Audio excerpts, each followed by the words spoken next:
Hello and welcome to the Space Above Us. Episode 113, Space Shuttle Flight 42, STS-43. TDRS with a side of science. Last time, we talked about the life sciences-packed flight of STS-40. The mission wasn't the flashiest shuttle flight in history, but once again confirmed the value of the Space Lab platform, as well as the value of the international partnership that allowed it to happen.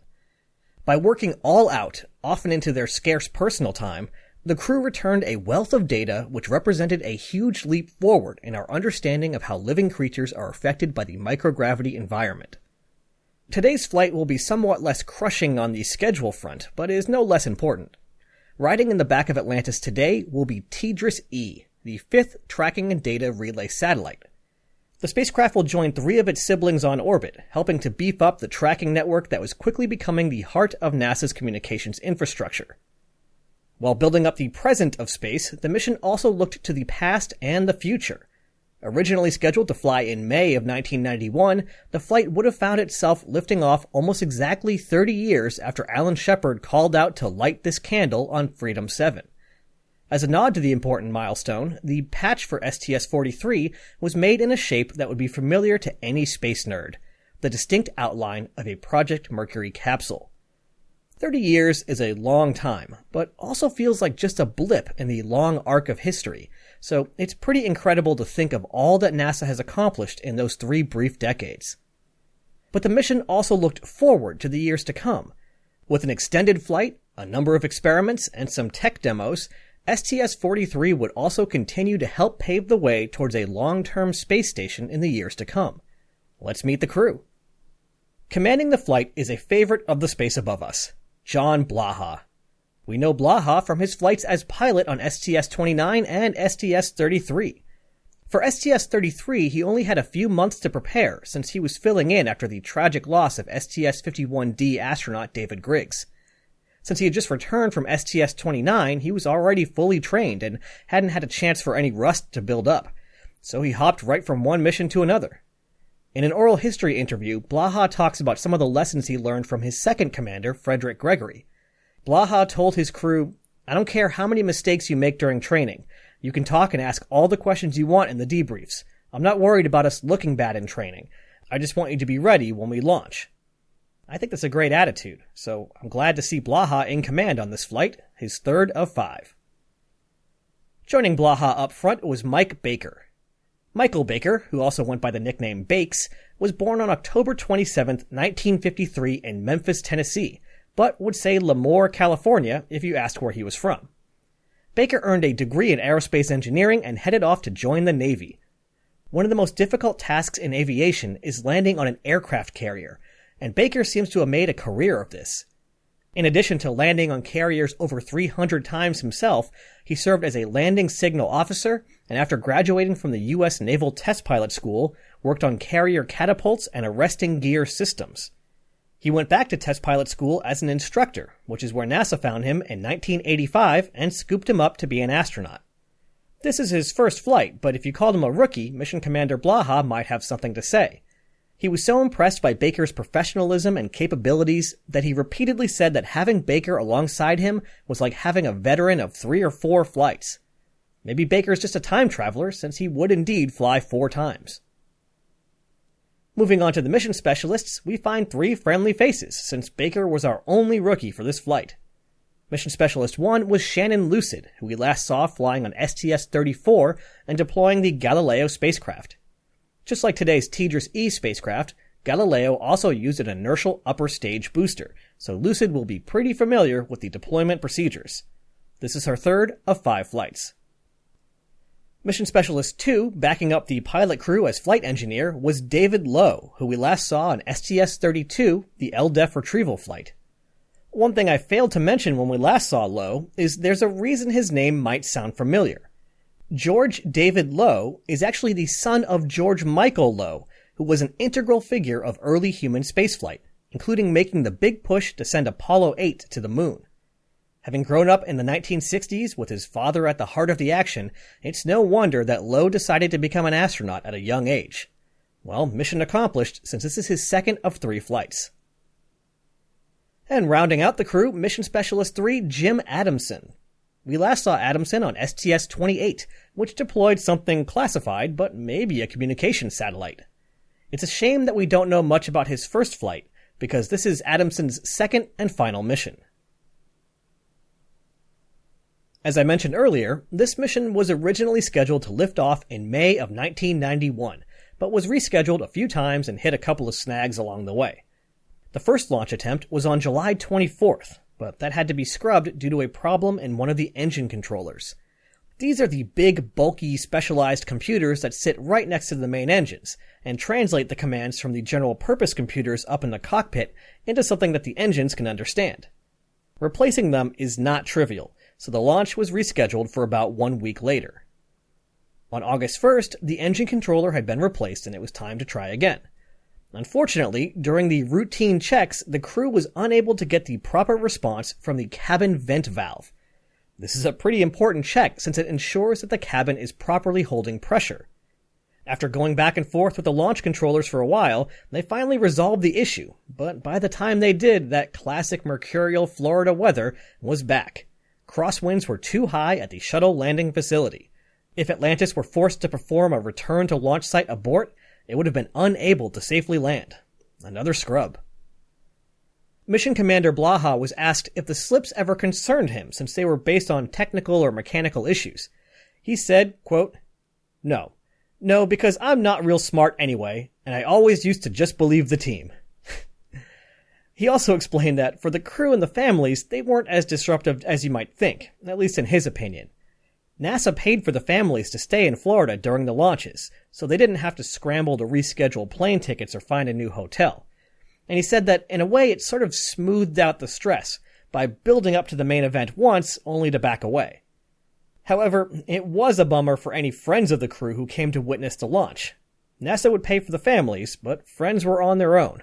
Bummer. The second scrub was only for 24 hours. So the next day, on August 2nd, 1991, at 11:02 a.m. Florida time, Atlantis lifted off for the 9th time, soaring into an uneventful ascent. As usual, right after main engine cutoff and external tank separation, the crew scrambled into action.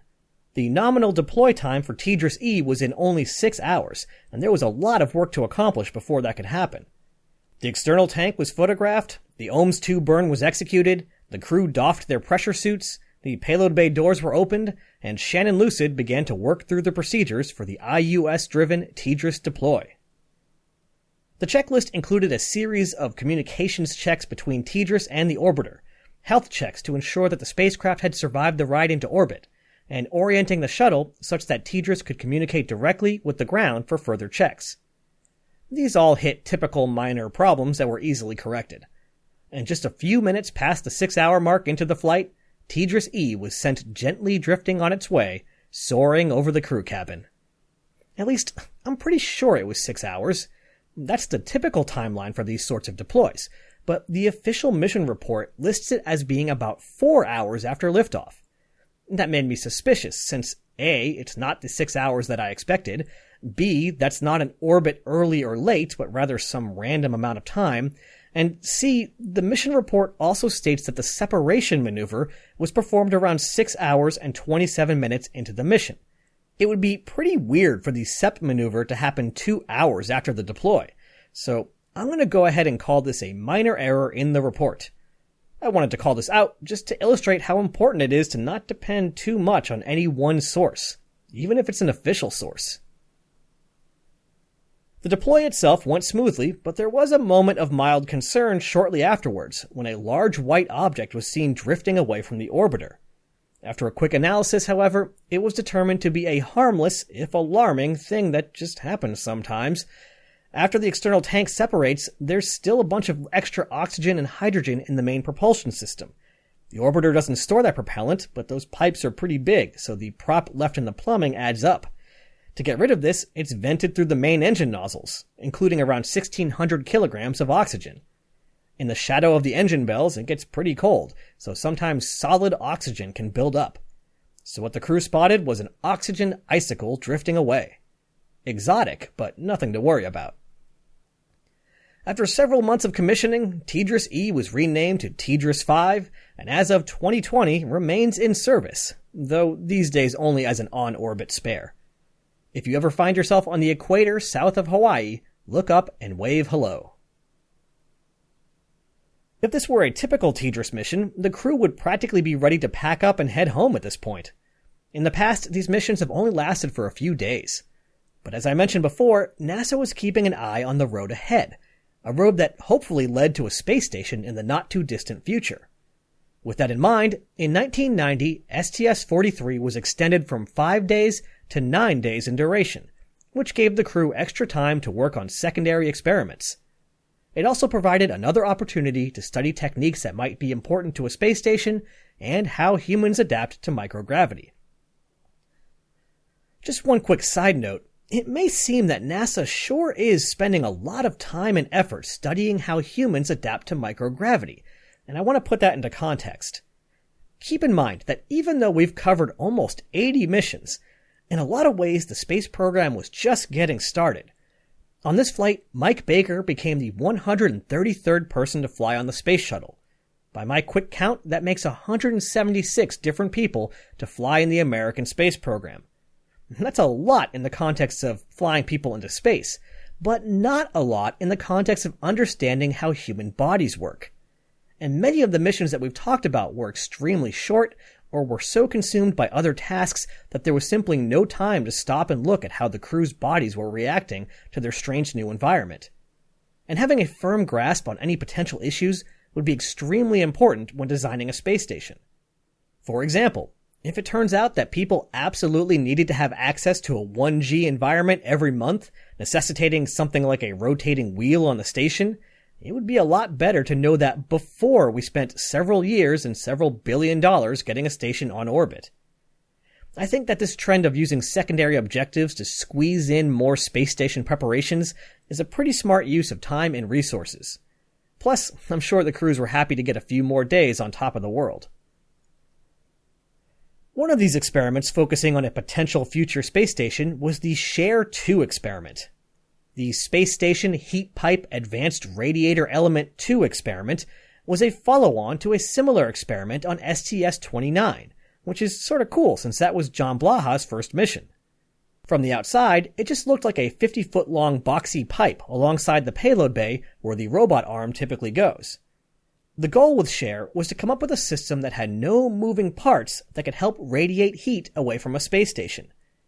Getting rid of heat in space is actually pretty tough since there's no air to dump the heat into. Instead, the only way to do it is to radiate that heat away. One way to do that would be to dump the heat into some sort of fluid and then pump that hot fluid through a bunch of thin plates exposed to space, which would radiate away their thermal energy as infrared photons. The problem with this is now you have a pump. Pumps aren't a huge deal, but they're going to have multiple moving parts. They can clog, they can jam, they have seals that need to be replaced. It's more maintenance. So if it were possible to move this coolant around without any moving parts, that would be great. Plus, since these heat pipes are self-contained little systems, you can make a whole bunch of them. And if any one of them gets hit by a piece of debris, it's not going to be that huge of a deal.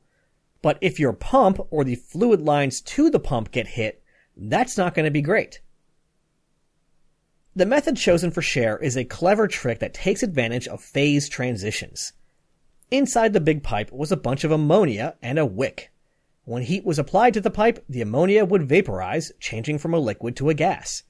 That hot gas was free to wander around inside the pipe, including into elements that could radiate away their heat. When the gas lost its heat, it would turn back into a fluid. But how do you get that fluid back to the heat source without any moving parts? And that's where the wick would come in. Using capillary action, just like a plant moving water against the pull of gravity, SHARE would wick ammonia back towards the heat source. It's a pretty clever design. Unfortunately, the first iteration of SHARE on STS-29 had some minor problems that would only become apparent in weightlessness. The result was that a bunch of bubbles formed, would not go away, and the whole thing clogged up. It was a hassle, but that's why we test this stuff, to learn what can go wrong. SHARE 2 is the same idea, but with a few tweaks to try to overcome the bubble issue. Just to cover all their bases, inside the 50-foot-long pipe were two smaller pipes that tried slightly different technologies. Throughout the flight, different temperatures were applied to Share 2, while doing stuff like maneuvering the orbiter to jostle it, purposely drying out the wick, keeping it in shadow so it got super cold, and generally trying to disrupt it. The experiment recovered successfully every time, with no problems. As I learn more about the International Space Station in the episodes to come, I'll be curious to learn why this technology was not used, with pumps being chosen after all. If any listeners are familiar with the inner workings of the ISS and want to fill me in, I'd love to hear it. Email me at jp@thespaceabove.us. Another STS-43 experiment that we've seen before was the Shuttle Solar Backscatter Ultraviolet Instrument, or SSBUV. We've already seen this on STS-34 and on STS-41, so I won't go too far into detail, but it does deserve a quick refresher. When you send a spacecraft into orbit to measure stuff like the level of ozone in the air, or the infrared signature of the ocean, or whatever, remote sensing in general, one of the hardest aspects is calibrating the sensor. This is especially challenging if you're studying something new, so you're not even sure what you're looking for. And it's even more challenging since sensors are physical objects stuffed full of electronic components, which are affected by staying in space for a long time. The result of this is that calibrating remote sensing platforms is difficult, and they can drift out of calibration relatively quickly. With that in mind, SSBUV was created as something that could fly regularly on the shuttle and serve as a baseline. The folks who worked on Landsat 4, for instance, spent a bunch of time, money, and effort calibrating its sensors on the ground. But once it got into space, they had no way of checking the accuracy of the sensor anymore. With SSBUV, it can be tested before and after the flight, so its data is really reliable. By having remote sensing satellites and SSBUV both measure the same area of the Earth at the same time, any drift in the calibration of the other satellites could be corrected for. Calibrating sensors and keeping them calibrated remains a tricky task today. Just another example of how having regular flights to space with a low-cost platform can be super helpful. Well, lower cost for the experiment at least. SSBUV was required to run for 24 orbits. It was hoped that they would run for 32, and they actually completed 33, so chalk that one up as a success.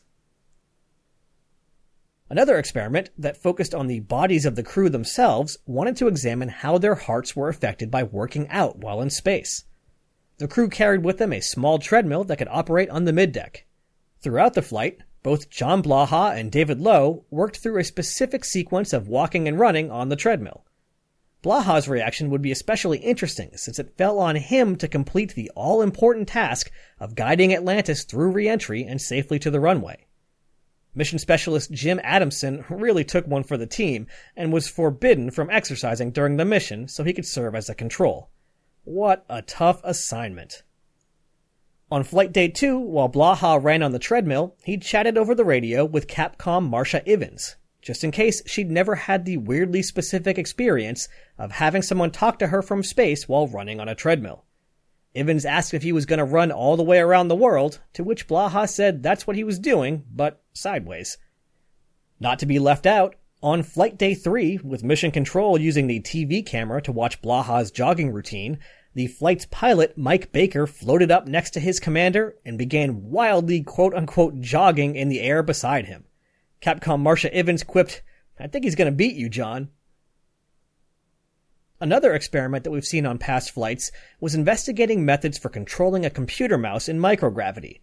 A regular computer mouse was not going to work so great, since it would just float away, and I guess the world had yet to settle on touchpads as the on-the-go solution, so a few different methods were being examined.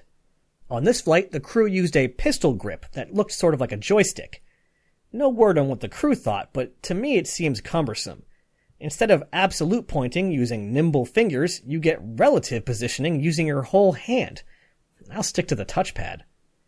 But the main reason I bring this up is because these checks were again performed using a chunky Macintosh portable computer, which I guess counts as a laptop depending on the size of your lap. When it wasn't being used for mouse checks, Lucid used the device to send the first ever email from space. Well, technically the first ever Apple link from space, but I guess that counts as the same thing since it's still text. The email, or Apple link, or whatever, was delivered to Marcia Ivins and read, "Hello, Earth. Greetings from the STS-43 crew. This is the first Apple link from space. Having a great time. Wish you were here. Send Cry and CS. Have a nice day. Hasta la vista, baby. We'll be back." If you're wondering, Cry meant cryo, in other words, inputs for the fuel cells, and CS was short for reaction control system fuel. Also, the film Terminator 2 had just come out the month before, so that reference was a little more timely. And speaking of software, there's not much to say here, but I thought I should mention that this was the first shuttle flight to use both the upgraded computers and upgraded software. The new software was put through its paces throughout the flight and seems to have been focused on more sophisticated operation of the reaction control system thrusters. The new software was more efficient, getting the same outcome with less fuel, which is great. One experiment I can definitely relate to was Auroral Photography Experiment B. The experiment was essentially just a fancy handheld camera with a specific lens and the option to attach a spectrometer or different filters onto the front. When passing through the Earth's shadow, the crew cabin and payload bay lights were turned off. The camera was pressed to the window and surrounded by a cover to remove any stray remaining light. This allowed dim effects like shuttle glow or the aurora to be photographed. I say I can relate to this because a key adapter for the camera was missing. It seems that it was just never packed. I have absolutely arrived at a destination only to realize that I left a key piece of photographic equipment at home, so my heart goes out to the crew. Astronauts are pretty clever though, so they soon had cobbled together a workable solution using parts they had on board, and the experiment was a complete success. There were a number of other experiments that I'll just briefly rattle off. One examined the possibility of using an optical coupler through the aft window instead of running new cables into the payload bay. I guess with something as complex as the shuttle, running a new cable is a pretty big deal. So if they could just run a payload data cable up to a little flashing light on the window, and a sensor on the other side could read it, then that would be worth the effort. The experiment was slightly misaligned at first, but once it was fixed, it worked great. A small self-contained experiment tried burning solid fuel in different configurations, thin and thick, to see how they differed. Another experiment carefully measured any accelerations transmitted to the middeck, which could be important for future middeck experiments. Fluids were mixed, protein crystals were grown, and cells were moved around and examined. The middeck on a shuttle in orbit is a pretty busy place. One experiment that appeared nowhere on the manifest was cooked up by John Blaha and Shannon Lucid. Both had become close friends during training, and they had discovered that they gave somewhat similar debriefs upon returning to Earth. They both felt like they were somehow almost different people while on the mission, and they wanted to test the theory. Since they both knew each other pretty well, they would simply look each other in the eye and see if the other had changed in some unspecified way during the flight. Both discovered that they were their usual selves, but I have to wonder if they accounted for the possibility that they both were changed somehow, but in the same direction, so they didn't pick up on it. Well, they seemed satisfied with their odd little experiment, but I'm going to go ahead and call it inconclusive, but worthy of further research. All in all, this seems like a pretty nice mission to be on. There was plenty of interesting work to do without being crushed by the schedule, and the crew seemed close, friendly, and relaxed. Throughout the mission, Blaha played the role of dad with a new tech toy and kept suddenly appearing with a video camera to capture the hard work of the crew. Caught off guard by one video ambush, Lucid just burst out laughing. The crew also paid further homage to their astronaut forebears. During a broadcast to the ground, they spread out a large piece of fabric in the shape of their mission patch, which was itself the shape of a Project Mercury capsule. On the fabric were the 6 mission patches from the Project Mercury flights. As they pointed out, the Mercury crews actually didn't fly with those patches. They were made after the fact. So this might be the very first time that the patches had flown in space. It was a nice tribute. As the mission wound down, thoughts turned to re-entry. In yet another step on the road of recovery after the loss of Challenger, this was the first mission since return to flight that was scheduled to land at the Kennedy Space Center. We've already seen a shuttle fly home to Florida a couple of times now, but it was always because weather at Edwards was unacceptable. This decision was not without controversy, since with the shuttle landing facility surrounded by swamps instead of open desert, and always subject to the tricky Florida weather, it was not quite as safe and predictable as landing at Edwards. But it shaved a week of time off of orbiter processing, not to mention some extra money, and this was something the crews had trained for and were fully ready to execute. It was important for their goal of regular spaceflight. That said, if the weather looked at all iffy, they would have been directed to land at Edwards after all. But when the time came, the skies were calm, so on Flight Day 9, Atlantis treated the citizens of Central Florida to the distinctive double sonic boom that meant that the shuttle was home. As Atlantis rounded the last bank before final approach, Commander Blaha encountered an unwelcome surprise. Due to the geometry and timing of their approach, there was a strong sun glare on his windshield that was not present in the shuttle training aircraft. The glare made it difficult to see out the window, including the indicators in front of the runway that helped shuttle commanders stay on the correct glide slope. Blaha was able to get the job done anyway, but was sure to report the issue so procedures could be updated. Despite the glare, Atlantis touched down at a nice, gentle 1 vertical foot per second, coming to a stop after 3.5 kilometers. The mission lasted 8 days, 21 hours, 21 minutes, and 25 seconds, and was a complete success. Next time, Discovery is back in the saddle, and we've got a new science-minded Earth observation satellite to deliver. The ozone layer won't keep an eye on itself. Ad Astra. Catch you on the next pass.